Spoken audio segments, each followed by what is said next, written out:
Stipend না পেয়ে তপশিলি জাতি কল্যাণ দপ্তরে তালা ঝোলালো বিএড এবং ডিএলএড ছাত্রছাত্রীরা। তাদের দাবি, বেশ কয়েকদিন আগেও তারা ডেপুটেশন দিতে এসেছিলেন।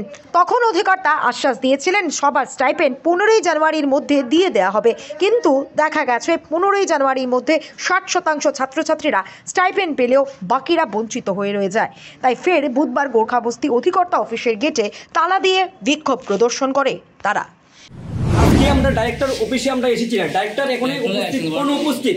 কারণ আমাদের জাতিকে কি ডিপার্টমেন্ট কি আমাদের জাতিকে কি অবহেলা করছে, না আমার ছাত্রদের নিয়ে একটা খেলা করছে, যে আমরা ফুটবল খেলছেন আমার জাতির নিয়ে। আমি বুঝতে পারছি না, আমাদের ত্রিপুরা রাজ্যে যারা ছাত্র আছে তপশিলি অন্তর্ভুক্ত এরা জাগৃত হওয়ার দরকার, যে আমাদের জাতির নিয়ে খেলা করছে, যে বারবার থাল বাহানা করছে যে ডিপার্টমেন্ট, যে বারবার আমরা আসছি, প্রায় 4-5 বার আমরা এসেছি, কিন্তু আমাদের যে প্রতিশ্রুতি দিয়েছে ডাইরেক্টর স্যার, যে প্রতিশ্রুতি আমাদের কাছে খিলাপ করেছে, আমাদের জাতিকে একটু অপমানিত করছে, যে বারবার নিগলিসি করছে আমাদের জাতিকে।